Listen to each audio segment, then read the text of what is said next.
El imperio de Akkad, el poder semita y la huella del bronce. En el centro y norte de Mesopotamia vivían los acadios. Eran gentes de lengua semita. Coexistieron con los sumerios por siglos, hasta el año 1371 a.C., cuando surgió Sargón. Él tomó el control de Kish, derrotó al Ugalsajesi de Uruk. Sargón sometió a la mayoría de las ciudades mesopotámicas, destruyó sus murallas. Un solo gobernante unificó el destino de la región. Este fue el primer intento de superar la estructura de la ciudad-templo sumeria. No buscaban anexar sistemáticamente, sino abrir rutas de comunicación hacia la Baja Mesopotamia. Los acadios organizaron una administración civil, nombraron a numerosos funcionarios. Su ejército era numeroso, ligero y ágil. La clave de su éxito fue la organización. Otra gran herencia de los acadios fue su lengua. Adaptaron la escritura cuneiforme sumeria a su idioma. La primera lengua semita expresada por escrito. Durante siglos sirvió para la diplomacia, la economía y la literatura. Sargón fundó la capital de su imperio, Agade. Aunque aún no se localiza, sus principales sedes eran las antiguas ciudades de la región. Acá se mantuvieron las tradiciones gubernativas. Acá se pusieron acadios al frente y se conservaron guarniciones militares.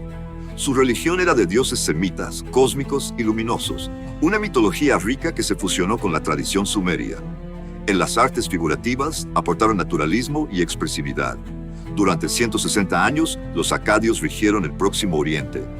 Pero hacia el año 2230 a.C., tras la muerte del nieto de Sargón, Naram-Sin, su dominio se eclipsó. La dinastía terminó con el asesinato de Sharkal-Ishari. Luego, unas tribus montañosas, los Guti, arrasaron la región. El país entró en un periodo de declive cultural. En el bronce antiguo se talaron árboles intensivamente. La tala se hizo para obtener material de construcción y despejar campos para la agricultura. Esta acción provocó una erosión que Palestina aún no ha superado. Mientras tanto, en el sur de Mesopotamia, la civilización resurgía. La segunda dinastía de Lagash y la tercera de Ur, fundadas en 2112 y 2004 a.C., marcaron el renacimiento sumerio. En Lagash, el rey Gudea alcanzó prosperidad mediante una política basada en el pacifismo. Poco después, Ur-Nammu, fundador de la tercera dinastía de Ur, reconstruyó y reorganizó su ciudad. Reformó el sistema de drenaje y amplió los templos, recuperando el esplendor sumerio. El último siglo del bronce antiguo fue testigo de la decadencia urbana. Ciudades fueron abandonadas. El área habitada se redujo. Algunos pueblos emigraron a Transjordania. En Cisjordania aparecieron tipos de cerámica desconocidos en épocas anteriores. Oleadas de nómadas, desinteresados por la vida en la ciudad, expulsaron o absorbieron poblaciones en declive. Esta destrucción recorrió toda Anatolia, llegó a Cilicia y Siria y alcanzó Palestina. Coincidió con el periodo intermedio de Egipto hacia el año 2300 a.C. Entonces, un grupo con una cultura distinta invadió la región. Trajo una nueva forma de vida, otra cultura material. Nuevos tipos de cerámica, armas y costumbres funerarias se establecieron. La organización social cambió de forma radical. En las épocas en que las fuentes escritas callaban, la cerámica hablaba. Hacia el año 2300 a.C., en muchos asentamientos palestinenses apareció súbitamente un nuevo tipo de cerámica. Su forma predominante era la de un jarro alto ovoide, de base plana y borde abocinado, con oreja en el cuello. Junto a ellos surgieron boles de forma de barril con un talle suave. La decoración era incisa, combinando líneas rectas y onduladas. No se hallaba el acabado pulimentado ni la decoración pintada de las vasijas del bronce antiguo. Eran de baja calidad, frágiles, resultado de una cocción deficiente. La mayoría se fabricaba a mano, salvo los rebordes preparados con torno rápido. Las paredes eran delgadas, demostrando habilidad pese a la técnica pobre. Esta era la cerámica característica de la invasión amorrita. Era imposible de confundir con las anteriores o con las posteriores que dominaron el periodo hasta el Bronce Medio. Estos invasores destruyeron las ciudades existentes, no crearon nuevas. Su ocupación era seminómada. Prestaron más atención a la edificación de sepulcros que a la de viviendas. En Jericó se aprecia claramente el uso de campamento en el Tel y sus laderas. Las primeras casas que surgieron eran muy distintas a las anteriores. Eran endebles, con paredes formadas por una sola hilera de ladrillos rectangulares, blandos y con planta pequeña e irregular.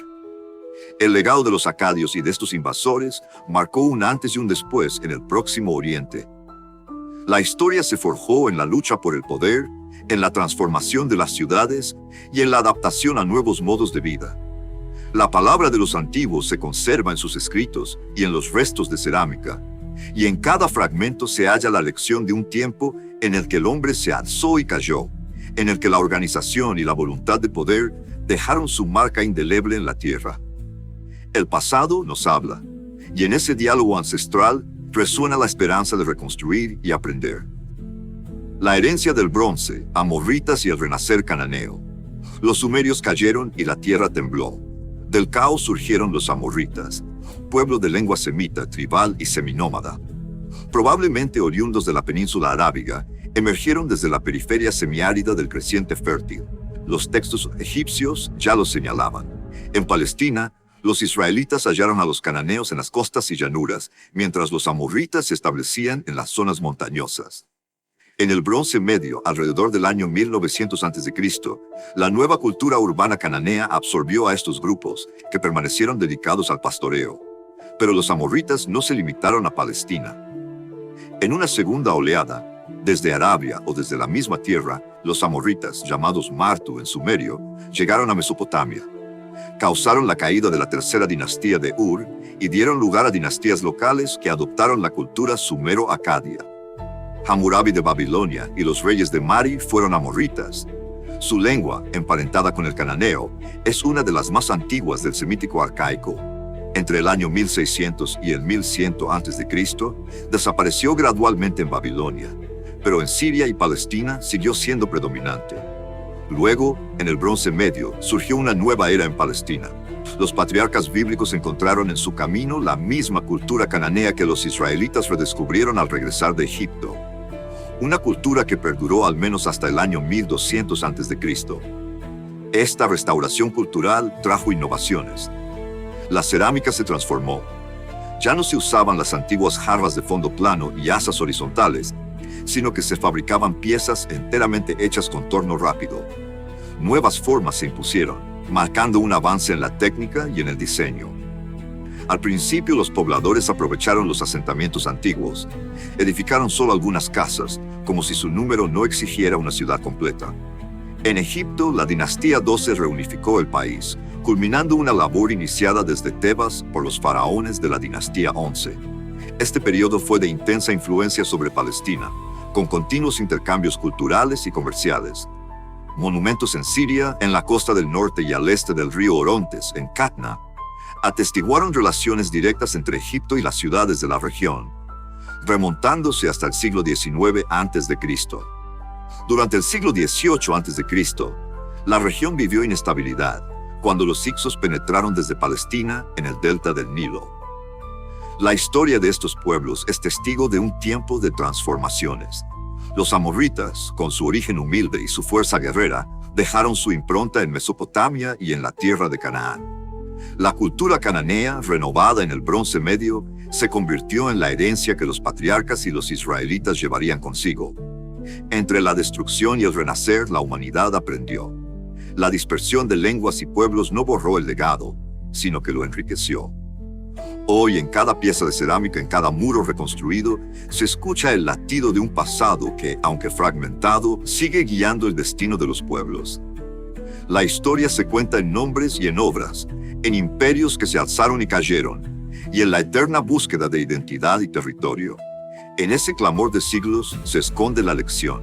La unidad de un pueblo nace del reconocimiento de su propio origen y de la fuerza para reconstruir lo que el tiempo quebranta.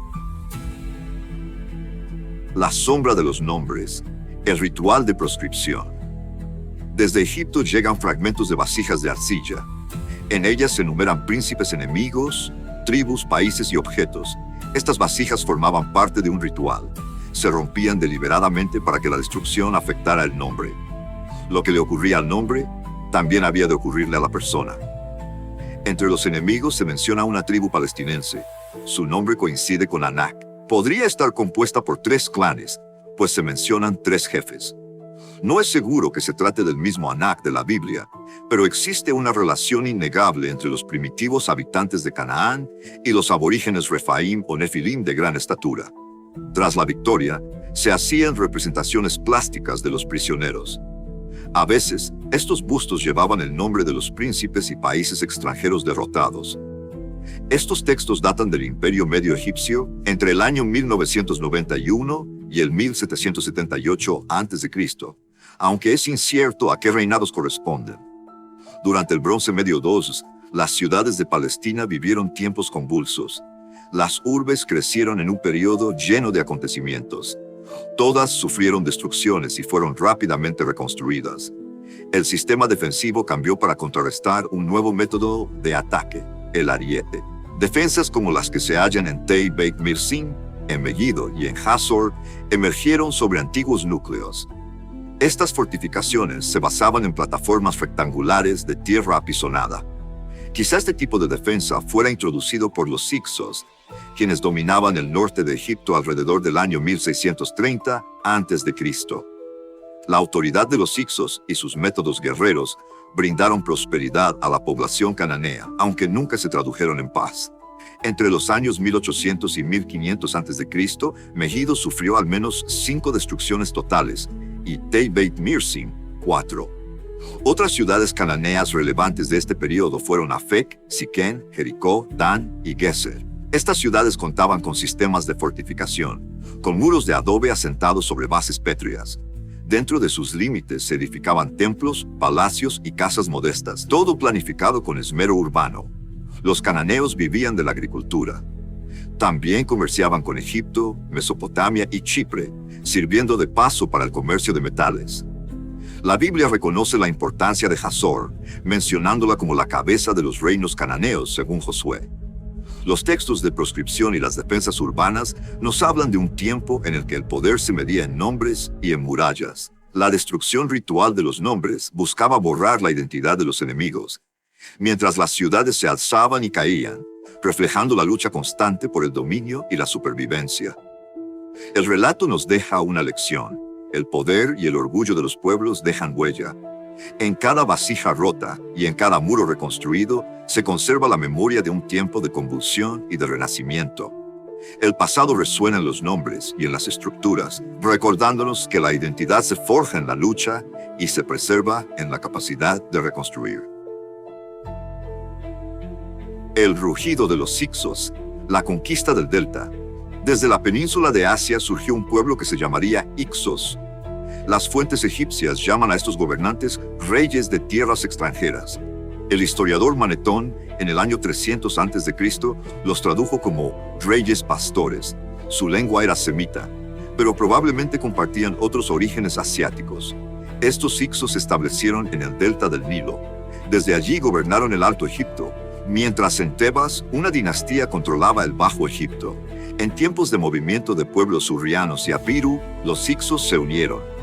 Formaron un grupo con suficiente cohesión para erigirse en señores supremos en Palestina y Egipto. Las fuentes egipcias los describen como belicosos y destructores. Sin embargo, la arqueología revela que estos invasores adoptaron gran parte de la cultura egipcia. Solo en la parte oriental del delta se aprecia un fuerte influjo de la cultura palestina.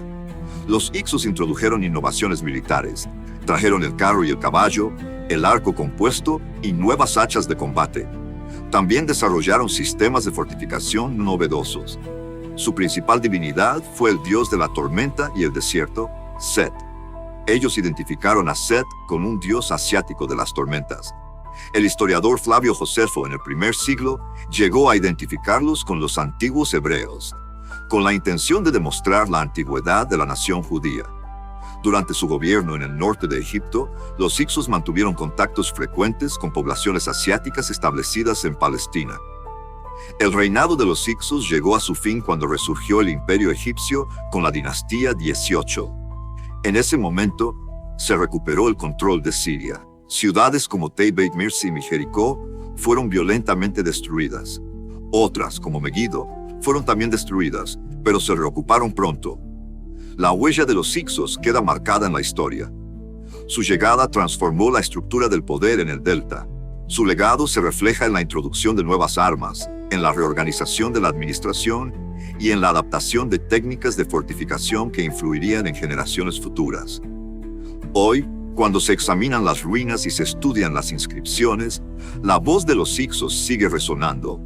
Su historia nos enseña que el poder puede surgir de lo inesperado y que la influencia de un pueblo trasciende el tiempo.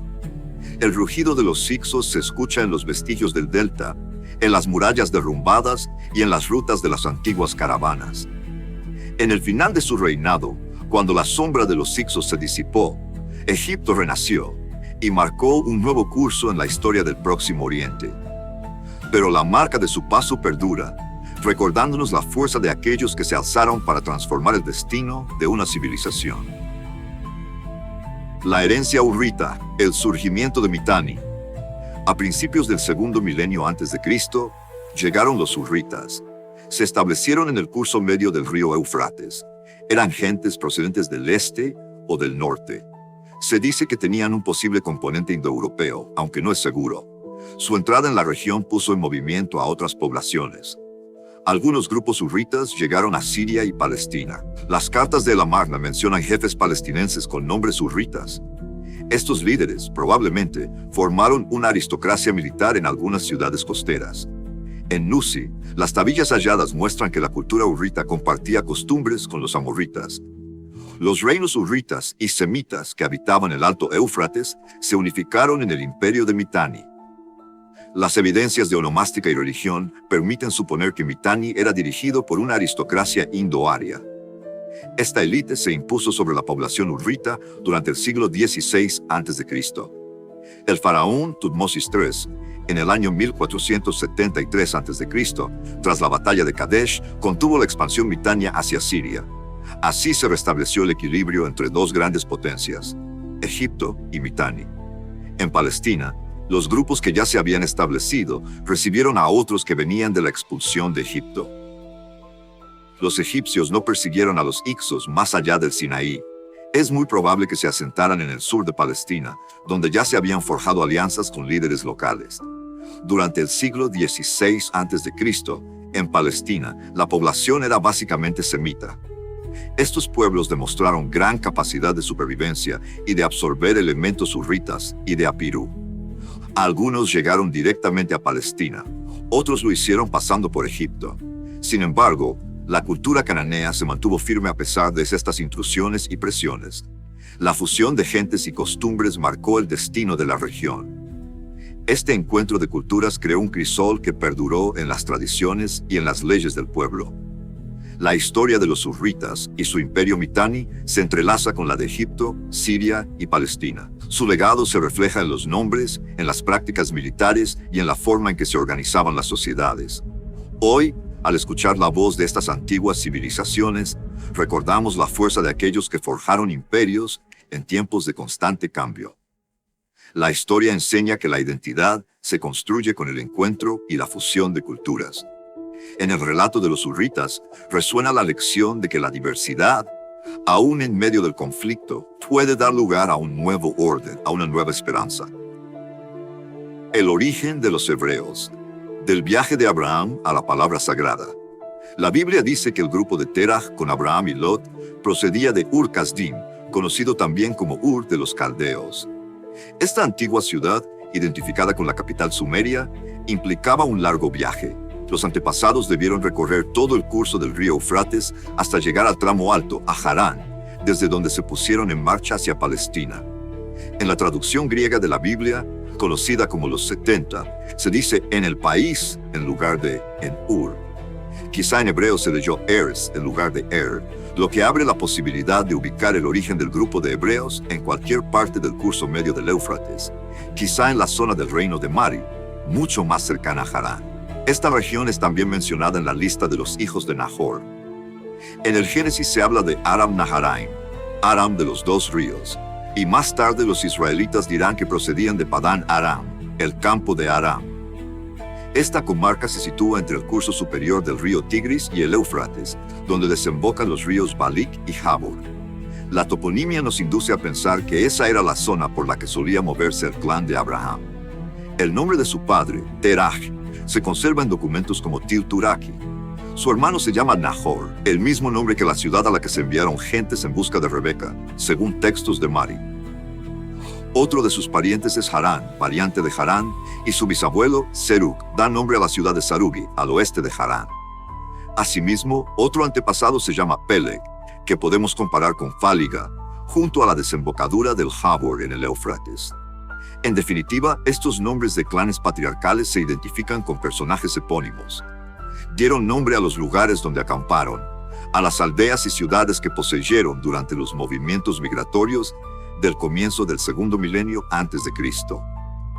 Todos los especialistas coinciden en señalar que la Biblia hebrea fue escrita en el Próximo Oriente, en la parte más próxima a África, entre el final del segundo milenio y el siglo I antes de Cristo.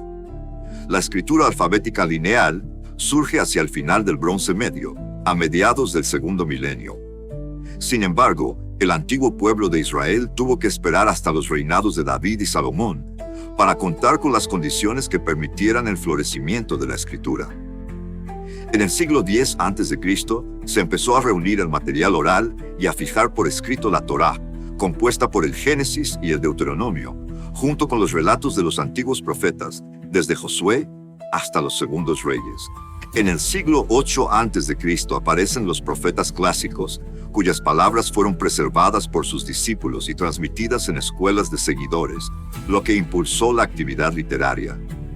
Durante el exilio en Babilonia, entre los años 580 y 750 a.C., los israelitas buscaron la causa de su caída y sintieron la necesidad de reafirmar su identidad como pueblo. Esto impulsó otro gran desarrollo en la Biblia. Los textos de los antiguos profetas tomaron la forma casi actual y la ley se compiló por completo. A finales del siglo VI a.C. se elaboró la tercera parte de la Biblia hebrea, conocida como las Escrituras.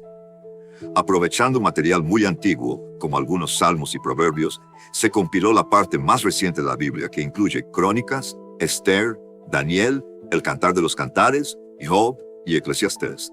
El Antiguo Testamento que conocemos hoy estaba prácticamente completo a finales del siglo II a.C. El Nuevo Testamento comenzó a tomar forma a mediados del primer siglo después de Cristo. Los Evangelios y los Hechos de los Apóstoles se escribieron entre los años 70 y 80, y al final del siglo se completó el corpus neotestamentario. Esta cronología nos muestra que los hechos narrados en la Biblia ocurrieron mucho antes de que se pusieran por escrito los textos bíblicos. Cuando leemos los capítulos de los libros históricos, la distancia entre los acontecimientos y su relato es inmensa. Largos periodos de transmisión oral llenaron los huecos, permitiendo que se conservase la tradición y se formase una identidad que ha perdurado a través del tiempo. La historia del origen de los hebreos es, entonces, el relato de un largo viaje y una transformación. Desde las orillas del Éufrates, en una región donde los nombres de los patriarcas se confirman en los lugares y ciudades, hasta la compilación de las leyes y profecías que hoy conocemos, se esconde una profunda lección sobre la identidad y la fe. El relato nos invita a recordar que los orígenes se forjan en el viaje y en la memoria, y que la palabra, una vez escrita, se convierte en el pilar que sostiene la historia de un pueblo. La identidad en la marcha del tiempo. El debate sobre el origen de los hebreos siempre ha intrigado. La Biblia dice que su padre era un nómada arameo, un fugitivo del campo de Harán. Esa tradición, que se remonta a Deuteronomio, establece un vínculo con los arameos. Pero la composición de los pueblos semitas es compleja. Con el paso del tiempo, se produjo una mezcla con los amorritas, que pronto dominaron los reinos mesopotámicos. Muchos de estos pueblos procedían de la estepa anterior al desierto del sur del creciente fértil, o de las montañas al norte. En todo el Próximo Oriente se hace referencia a los Apirú, también llamados Abiru o Apiru. Estos eran errantes, a veces proscritos, y su nombre evoca al de los hebreos. Las fuentes egipcias del bronce reciente ubican con frecuencia a grupos denominados Apiru en Palestina y Líbano. Reyes como Amenhotep II y Seti I llevaron cautivos Apiru de Palestina para trabajos de construcción. Más de 250 referencias se hallan en antiguos documentos, cartas de Tell Amarna, textos de Mari, de Nusi, documentos hititas de Bogascoy y egipcios. Estos registros abarcan desde el año 1900 hasta el 1160 a.C. El consenso es que los Hapiru no corresponden a un grupo étnico definido. Se trata de personas que han dejado su tierra de origen y viven como extranjeros. Tienen derechos limitados, aparecen como sirvientes o mano de obra poco cualificada. Otros actúan como mercenarios o incluso viven fuera de la ley. A veces se les reconoce cierto respeto, pues son refugiados con habilidades notables. Los documentos egipcios los relacionan frecuentemente con regiones montañosas, fuera del control del faraón. La mayoría de los nombres de estos Hapiru son semíticos. Quizás muchos procedían del desierto de Arabia, pero también se usaban nombres de otras etnias e incluso egipcios. Queda la duda de si existe relación entre la denominación Hapiru y el término hebreo, que se asigna a Abraham en el Génesis. Aunque hoy se rechaza tal identificación, la descripción de la vida en la familia de Abraham se ajusta a la que las fuentes asignan a los Hapiru. Los Hapiru son un fenómeno amplio y diverso. Se extienden desde Anatolia hasta Egipto, de Palestina a Mesopotamia y Elam. Es imposible identificarlos de forma exclusiva con el pueblo que dio identidad nacional israelita. Nuestra dependencia de la Biblia para analizar la historia de los primeros patriarcas es total, pues no se conserva ninguna referencia externa a estas grandes figuras bíblicas. El carácter tradicional del Génesis impide establecer una cronología exacta de los desplazamientos de la tribu de Abraham. Parece, sin embargo, que estos movimientos pudieron producirse durante el Bronce Medio y que llegaron acompañados de grupos de Hapiru, pudiendo ellos mismos ser clasificados así. El pueblo de los patriarcas vivía de forma seminómada. Se desplazaban en tiendas, pastoreaban pequeños rebaños de cabras y ovejas, compartían poco con los cananeos de las ciudades, pues sus costumbres y leyes eran distintas. Sus tradiciones permiten sospechar que mantuvieron también relaciones con pueblos hurritas, como sugieren las similitudes notables con documentos de Mari del año 1700 a.C. El carácter nómada se reflejaba en su religión. La divinidad no residía en un santuario fijo, sino que se revelaba a una personalidad determinada. Esta manifestación divina transmitía a sus descendientes la fe que los acompañaba. Con la sedentarización, la divinidad se hizo autóctona, legitimando la posesión de un país. Este relato nos muestra el complejo cruce de identidades y migraciones. El origen de los hebreos no es simple. Se forjó en la mezcla de pueblos, en la errancia de los Hapiru y en la tradición oral de los patriarcas. Es la historia de un pueblo que se levantó en medio de la adversidad, aprendiendo de la errancia, abrazando la fe y construyendo una identidad que perdura. El relato invita a reflexionar sobre la fuerza de la identidad. Entre el movimiento y la fijación de un territorio, se gestó la fe que sostendría a los futuros israelitas. Una fe que, transmitida de generación en generación, se convirtió en la base de una nación. Y hoy, en este susurro del pasado, se escucha el latido de un pueblo que, a pesar de los desafíos, sigue avanzando con esperanza y determinación. La ruta de los patriarcas. El viaje de Abraham partió de Padán Aram.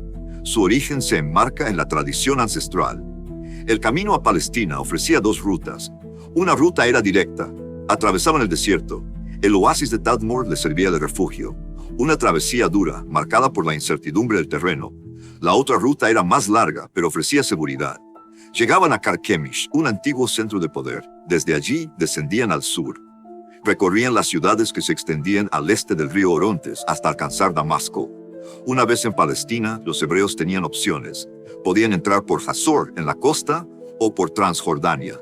Cruzaban el río Jordán a la altura de Siquén. Esta decisión definió su futuro. El viaje no era solo un tránsito, sino el inicio de una identidad. Abraham y su clan se convirtieron en símbolo de fe y perseverancia. La ruta elegida, ya fuera la directa o la segura, dejó una huella indeleble en la historia. La travesía, llena de retos y determinación, forjó a un pueblo. Un pueblo que, a pesar de las dificultades, se consolidó en una tierra prometida. El relato de este viaje nos enseña sobre la importancia de elegir el camino con convicción. El destino se alcanza no solo por la cercanía, sino por la seguridad que brinda. Y así, el viaje del clan de Abraham se convierte en un testimonio del esfuerzo humano por encontrar su lugar en el mundo. En este camino se refleja la lucha por la identidad y la fe. Un viaje transmitido de generación en generación sigue inspirando a quienes buscan la luz en medio de la incertidumbre. El padre de las naciones, el legado de Abraham. Abraham o Abiram era el nombre con que se conocía a este primer personaje que conecta la Biblia con la historia. En un proceso ritual, su nombre se transformó en Abraham, que significa padre de muchos. La biografía de Abraham se remonta al recuerdo de un pueblo israelita en su periodo nomádico.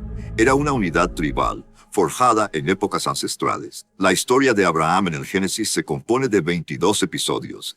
Estos relatos fueron incorporados en capas sucesivas. Los elementos centrales desde la salida de Harán son obra del yavista. 5 episodios, como el encuentro con Abimelech y el relato del sacrificio de Isaac, son obra del eloísta. Ver Génesis 15 y 20-22. El resto posterior proviene de la redacción sacerdotal. El viaje a Canaán, Génesis 11-12, los nacimientos de Ismael e Isaac, la gruta de Macpela y la muerte de Abraham. Abraham es la segunda figura más citada en la Biblia después de Moisés. Se asocia a 3 conceptos fundamentales: padre de todas las naciones, modelo de fe, garante de la supervivencia de Israel. Su vida es el testimonio de un largo viaje, de decisiones y de fe. Es el símbolo de un pueblo que se levantó en medio de la adversidad y se transformó en una nación. El relato de Abraham nos enseña que la identidad se forja en la constancia del camino, en la obediencia a un destino marcado por la fe y la promesa divina. Su historia es la herencia viva de un pueblo que aprendió a creer, a caminar en la incertidumbre y a confiar en la palabra de Dios. Hoy, al recordar la figura de Abraham, se siente el peso de esa tradición y la esperanza de un futuro cimentado en la fe y la unión de las naciones. Tierra prometida, el paso de los hijos por Canaán, un pueblo en busca de su destino. Siglos de vida errante, caravanas de tiendas, ganado y largas travesías por la estepa. Pueblos sedentarios observaban su paso, veían sus rostros curtidos por el sol, su andar firme. Era una migración más, pero no era como las otras. No buscaban solo refugio, no solo tierras para su ganado, buscaban identidad, un pueblo, un destino, un Dios. Canaán, tierra de diversidad, de fronteras inciertas, de pueblos mezclados. Los hebreos no llegaban a una tierra vacía, llegaban a un crisol de culturas, a ciudades con murallas, a reyes que gobernaban con mano de hierro. Traían consigo relatos de Mesopotamia, historias de un diluvio que los cananeos nunca escucharon. Los caminos eran peligrosos, las disputas constantes, jefes tribales, reyes menores, alianzas frágiles. El territorio estaba en guerra, y en esa guerra, Abraham fue un guerrero. Lot fue capturado. 4 reyes arrasaron las tierras del sur, castigando a sus vasallos rebeldes. Abraham no lo dejó a su suerte. Reunió a sus hombres y fue tras ellos. Un patriarca, sí, un líder de fe también. Pero en ese día fue un hombre de batalla. Atacó por la noche. Golpeó rápido a Lot y lo trajo de vuelta. En su regreso se encontró con un rey distinto a los demás. Melquisedec, rey de Salem, no vino con espada, no exigió tributo. Trajo pan y vino y bendijo a Abraham en el nombre del Dios Altísimo. Abraham, que no se arrodillaba ante ningún monarca, dio el diezmo de todo lo que tenía. Los hebreos no tenían ciudades propias. Acampaban cerca de los cananeos, pero no los enfrentaban. A veces convivían con ellos. Abraham e Isaac vivieron en Gerar, donde reinaba Abimelech. Pero la convivencia traía conflictos. El agua era vida y los pozos eran motivo de disputa.